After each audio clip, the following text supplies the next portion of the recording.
Where have the hours, the days, the years gone by? I have said it over and over again that the days are long, but the years are short. Welcome to Mommin Daily, where we talk all things mom. I'm Trisha Novotny, the mom behind 24/7 Moms. You know, over the years, I have been asked many times, what are some of the must-do, no-regret things that you have done with your children along your parenting journey that you would tell a mom, that's 5, 10, 15 years behind you on that journey? Well, today I want to share with you my 20 never regret doing for my kids parenting tips. Okay, moms, there are plenty of things that I have done wrong or could have done better at or didn't have success with, but these are the 20 things that if I were to start all over again parenting my kids, I would do once again. So I'm going to share this with you today, and I'm not telling you, run out and do all 20 of these things. I'm telling you, take some notes. Maybe there's 1 or 2 or 3 things that you want to do now. Maybe there's things that you want to implement as your kids get older and are in a different season. So these are just the things that I have discovered along my parenting journey that actually worked for me as a parent. Okay, ready? Number 1, date nights with your kids.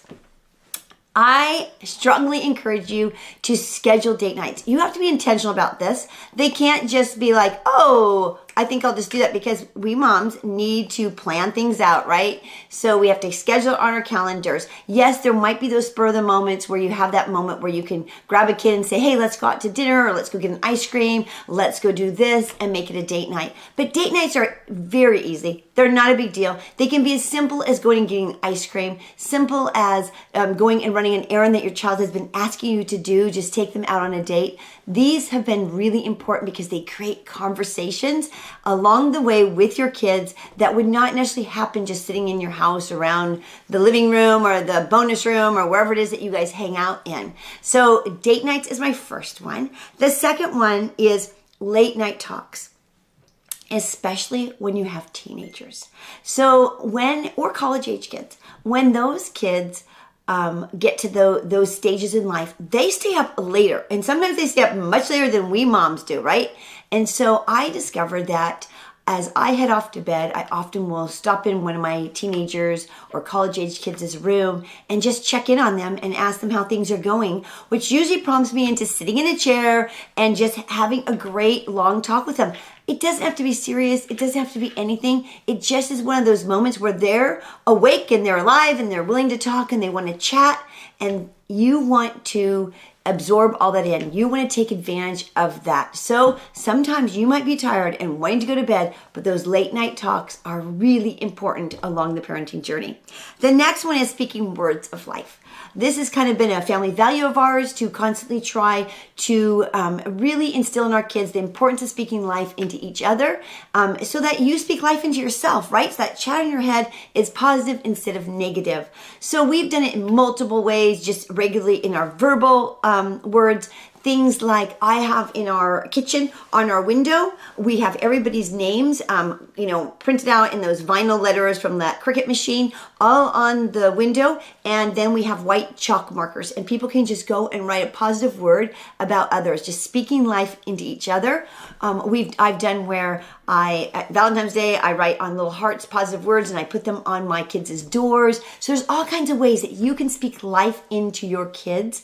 And that is so important, because those are the words that they hear that will go over and over again in their head. Those positive words of affirmation to them. Next one is celebrating them. Okay, we celebrate with birthdays, especially in a big way. So we start out in the morning with the birthday fairy gift, which our fourth born child invented when he was 4. I always left a gift in my kids' bedrooms. They woke up to a small gift. He somehow thought there was a birthday fairy. So it has continued on as the birthday fairy gift. So we start out with the birthday fairy gift onto a breakfast that is a family breakfast that they get to choose what they want. And then, I would tuck little gifts in their backpack maybe on their birthday. They would come home to a gift. They would come home maybe to a banner that says happy birthday, or the table table decorated for dinner in a theme that they're really into, whether it be Spider-Man or Little Mermaid or whatever it was that they were into at that stage of life. And they would get to choose their dinner or choose to go out to dinner. But it was just a whole celebration throughout the day that we celebrated them. Other ways that we've celebrated our kids are just, when they've done something, they've accomplished something. Anytime we can celebrate them, we want to take that time and celebrate them and honor something that they have done and give them, again, those words of affirmation that they're speaking life to them. Okay, next one is family meetings, individual meetings. Family meetings are so great in the fact that it's a time that we would come together as a family. We would typically do it on Sunday night or Monday night. And we would go over the whole week with our kids. This is what's happening. This is what you have. This is what you have. This is what's going down in our house this week. This is what we have as a family. We have a birthday party to attend, or you have baseball practice, or you have this school project that needs to get done. Just all these different things that are on our calendar. We would go over the calendar with the kids. We would go over chores with the kids. We would go over, what do you need? Who needs toothpaste? Who's out of this? What kind of, you have a upcoming play at school and you need a certain kind of color shirt that I need to pick up for you. So that would be the time that we would come together as a family. We would talk about how we're going to survive the week together as a family, right? So that was basically what our family meetings were about. These were not times of correction. These were not times of telling our kids what they did or did not do or how we want them to succeed better. These were just times to go over the ongoings of our home. Then there's also where you can have those one-on-one meetings with your kids. And those are the times that you take to instruct them, encourage them. Maybe I've written out a little list on my phone of things that I really want to teach them and train them in. And that could just be values. That could be anything that I'm feeling we need to be relaying to our children. And so those are just individual meetings. Okay, the next one is hug, hug, hug your kids. Okay, and 3 squeezes. What are 3 squeezes? 3 squeezes are in our family that's been passed down from generations, and it is 3 hand squeezes means I love you. So at any time since my kids were little, I could just grab their little hand or their big hand, their college hand, and squeeze it 3 times, and they know that means I love them without me having to say it. So that's kind of been a tradition. The other thing was hugs. Let me tell you. Even if I'm not a real touchy person, that's not my love language is not physical touch necessarily, but hugging your kids is so important, just that physical touch, affirming them that they are cared for and they are loved. So we kind of started a little tradition with our kids that on their way out the door, it was a hug, a prayer, and a kiss on the cheek. And before they left for school in the morning, I would, my husband or I would just say a quick blessing over them and a prayer out the door for their day. And we would give them a hug and a kiss on the cheek. And that was really just kind of a little tradition we started with them. And just another one of those things that says you're cared for, you're loved. Okay, next is reading to them at all ages. Okay, I don't care how old your kids are, you can still read to them. But really starting that when they're young and introducing them to reading and their books and maybe having them take turns to read to you. But just spending that time at bedtime especially, just laying down and reading with them and reading books that even have purpose. As my kids got older, I started introducing books that I felt like would inspire them future in their life, right? And so just really spending that time to read with them is so important. I know it takes time. I know, but 5-10 minutes is all you need to spend just taking that few minutes to read with them. Okay, putting down your device, especially at dinner time. That's a hard one for us, right? It's really hard because sometimes I'm just driving along the freeway and I love to look at like families in the car and they're all like this. They're all on their devices. So in our family, you were not to bring your device to the table, or at least you weren't to have it on the top of the table, and you were not to be on it. And so that was one way we just really, really modeled to our kids, shutting down the devices and focusing on each other. The other thing that I have tried, and not that I've been perfect at it, and I have failed many times, but I've tried to that when my kids walk in my office or walk into the family room where I'm sitting or in the kitchen, if I'm on my computer, I don't just turn my head. I try to shut the lid of my computer so that they know they have my attention, that I'm focused on them. I'm not going to look up and down at them and look, what was that message that just came in? I'm going to focus on them. So I know moms, it's hard, but turn off your devices. And especially when you're at their activities, when you're at their baseball games or you're at their dance recital, or shut your device off. They're watching you. They know if you're seeing them do that, hitting that ball out to left field. They know whether or not you're watching or if you're on the device. So do your best to shut those devices down. Okay, the next one is taking that trip. Traveling and exploring the world together with your kids. I know it can be expensive. I know it can be a sacrifice. I know it can be rough sometimes, dragging your kids around the world or off to some destination. It can be, but giving your kids the experience of traveling is so amazing. And just that your kids have those experiences of seeing other cultures, your kids have that experience of seeing other areas of even their own city, their own state, their own country. I want to encourage you to really travel with your kids. Save your money. Do it as cheap as you can. We have always, since our kids were little, before Airbnb existed, we were renting homes from other people to stay in because we found that to be the least expensive way to travel with our family. We save miles. We actually almost full-time travel on miles now. So we travel with miles. We coupon it. We get deals. We try to travel off-season. We would pull our kids out so that it was cheaper to travel. We take them out of school. So I just want to encourage you to travel. We will never regret traveling with our kids as much as we have. The next one is traditions, holidays. So I'm a tradition junkie. Most of my friends could tell that. If they really know me, they know I'm into traditions and I love to decorate for every holiday. We actually recently bought a vacation home last summer, and so far I haven't even decorated the house in any theme except for whatever holiday it is. I just keep taking my holiday decorations there and putting my holiday stuff up. And so right now it's still Valentine's Day. I'm gonna head down this weekend and do Easter. So it just revolves around the holidays, but it also it's the traditions, it's the activities that go along with it that I have loved raising my kids with. The countdowns to Christmas, the countdowns to Valentine's Day, the making of the gingerbread houses, the movie nights, all the different tradition things that have gone in with our holidays and different events. And we have done everything from celebrate Thanksgiving, Christmas, Valentine's Day, St. Patrick's Day, Easter. I mean, my kids always looked forward to the special things we did. I did it. A heart basket hunt at Valentine's Day for my kids. There was nothing big in the basket. Often it was things from the dollar store when they were little, but it just created those traditions and that fun. And it's hard now because they're college age and they're still like, Mom, are you gonna do that? Are you gonna do that tradition with us? Hey, are we having the Easter basket hunt? So I just want to encourage you. Those traditions really create a family bond and create memories with your kids. Okay, teaching them values in your home. Take the time to think about what are the values in your home that you want to teach your kids. Some of ours have been, honesty and integrity. Your word is your bond. Speak life into others. When somebody walks away from you, do they feel better about themselves or worse? That's been a big motto in our house. Putting others first. Teaching your kids when they're little the value of honoring others when even just you're out shopping and opening doors for people and letting people go in front of you in a line that have less items than you or who look like they might be in a hurry or have little kids who are getting fussy, letting them go ahead of you. Teaching them different things like that and just values of responsibility, values of taking care of the things that you have in your home and the blessings that you have, and just there's so many. Decide what those values are and teach those to your kids. Okay, bedtime routine. I'm a strict person on bedtime routine. I don't know why I was blessed with 5 kids that easily went to bed, easily napped. I don't know if it was just because we started out with routine from day one and it wasn't like we were these hardcore parents, don't you get out of that bed till 6 in the morning.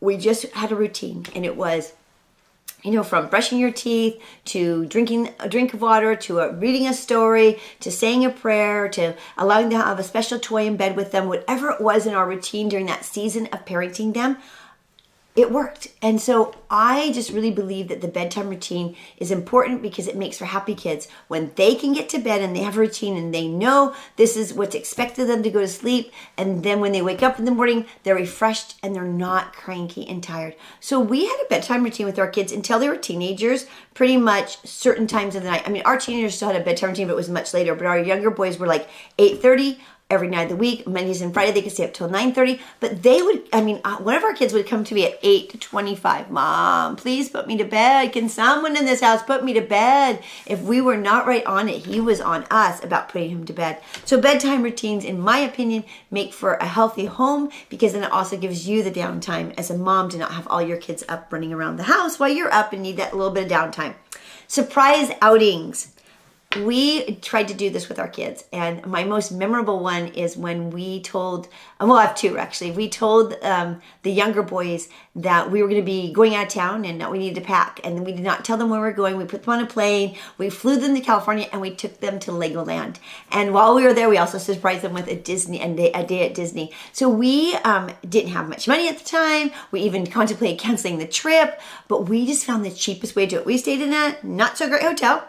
We lived on coupons. We would do where we would eat a really big lunch and have snacks for dinner maybe, and just cut down on how much money we were spending on food eating out. But we just did those surprise trips. One time I was going on a blogger's trip to New York City, and I found some really inexpensive tickets to New York and surprised my high school daughters with a trip to New York.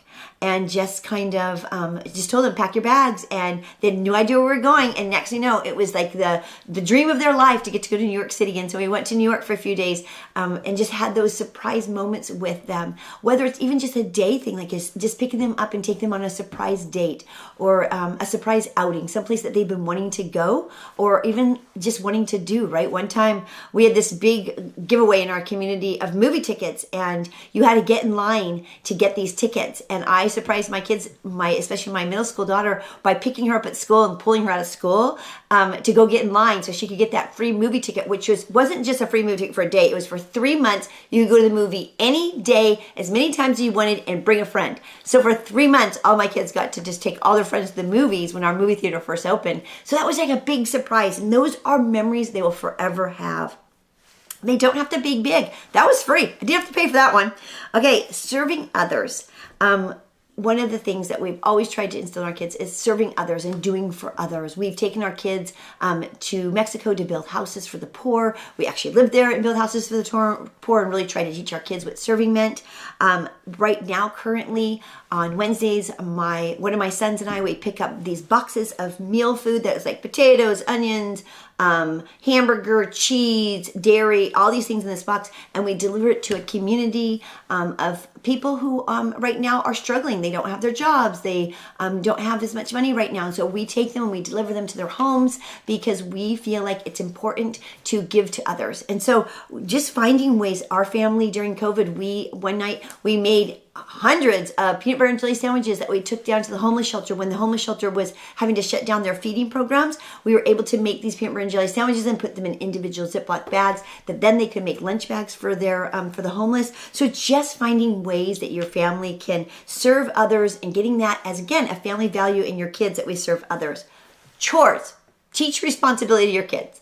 Okay, we called it a checkoff list in our home. It was, did you do your checkoff list? And they all had chores. They rotated throughout the week, or rotated from week to week, whether they were emptying the dishwasher, vacuuming the floors, or whatever they were doing, plus making their beds. My kids were not allowed to leave the house unless their bedrooms were clean and their beds were made. That was just kind of a done deal. They were responsible for the bonus room since they made most of the messes there. There are just things that was their responsibility, and they knew they needed to do those things before they could go out and hang out with their friends, before they went off to their activities. So it really taught them some sense of responsibility, and it taught them these checkoff lists, because these checkoff lists also include things like do your homework, brush your teeth, depending on the season of life they were in, what age they were, of what things I needed to help remind them to do was on their list. Prepare for the next day, get your clothes out for the next day, was on their checkoff list. They knew they had to accomplish that each day. So that really helped teach some responsibilities. Okay, playing games. One more time, because your kids are going to ask you. So just doing that one more time, one more round of Monopoly Deal, or one more game of, there are so many games, Candyland, or Chutes and Ladders, all the different games I played over and over and over with my kids. But it's that one more time that kind of makes them feel like my mom is that fun mom. My mom is the one that will play one more time with me. So take time to play games with your kids one more time. Okay, pivot your parenting. That's always a hard one, to pivot your parenting. When you feel like you're doing it right, or you think like your kids just need to bend and go with you, sometimes we have to realize we might not be doing things exactly right, or that exactly fill our kids' tank or pivot them correctly, and we have to change the way we're doing things. Sometimes we have to ask for forgiveness to our kids. I've had to go to my kids and say, will you forgive me for saying the things I said, or behaving the way I did towards you, or I'm not listening to you. Sometimes that's what it was I wasn't listening to them and hearing them out. I wanted it a certain way. I wanted to know why they didn't do it. And then rather than asking questions, I would just be, dude. So I have to pivot my parenting. I had to pivot and start realizing, ask my questions, hear my kids out, and then explain to them how something should have gone down differently. So pivot your parenting, sometimes asking for forgiveness. Parent involvement. I cannot stress this enough, that when your kids are at a young age, getting involved, because then when you're teenagers, they're just still expecting you to show up, right? So from the time my kids were in preschool or kindergarten, I was showing up at the class parties. I was room mom half the time. I was at the PTA or VPO or whatever your parenting volunteer program meetings are at the school. I was involved. I know if you're a working mom, that's hard. But try to be at the things you can be. Schedule them out. Know when they are. Ask ahead. Ask the teacher ahead if she has dates that you can put on your calendar and get your time off, switching your lunchtime around maybe so you can show up at the class party or take the day off to go on that class field trip. My kids knew I was going to be there, and they expected it. They were shocked if I wasn't showing up. They were like, where were you? Why weren't you there? They expected me to be there. And then as we went into high school, I was the mom that would come to the meetings. I was the mom that showed up at the football dinners and did the different things, decorating and volunteered for things. Be a part of their life even from a distance, so that you know what's going on and you can talk to them about it, right? If you show up at the meetings and the different things at their schools, you have ability to talk to them. Be a part of it. Coach their teams. My husband was always the baseball coach with my boys. Be a part of their activities. Be a part of what they're doing. Join in with them, so there again becomes that common ground and bond with you as a family. Okay, which goes along with showing up.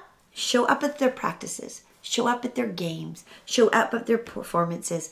My son, when he was in the 5th grade, came home and told me they're having this big kickball game in the 5th grade, and that they were playing another 5th grade class, and it was huge. Like in his mind, it was the biggest thing going down in 5th grade, and I needed to show up. So I show up. It's me and one other parent, just me and one other parent. No other parent even probably knew about it. But in my son's mind, it was the biggest thing going down in his week or his year was the 5th grade kickball game. And so I showed up. I sat on the sidelines and I cheered on those kids, and I was there and a part of it. Another time was our youngest was going to be doing the school announcements. He was on a leadership. He was one of the student leaders for the 5th grade. And one of the things they did was school announcements. So he says, I'm doing school announcements tomorrow. And we're like, oh, great, good, that's awesome. He's like, well, aren't you coming? Aren't you going to come? He literally wanted my husband and I to go stand in his school hallway and listen to the speaker above us, him doing the school announcements. Yep, we did. We showed up and we listened to the school announcements. We used to show up for lunchtime. We would show up at this kid's lunchtime and just sit down at the table and eat lunch with them. When our kids were in private school, where my husband was a pastor, my husband would leave the office, go down and eat lunch with the kids. When my kids were in the public school, I'd pop in and sit at the lunch table and eat lunch with them and their friends. And it really just helps you to engage and makes your kids, again, feel like you're part of their everyday life. There isn't just this, well, you're the mom at home and they're off at school and someone else take care of them. You're a part of what's going on.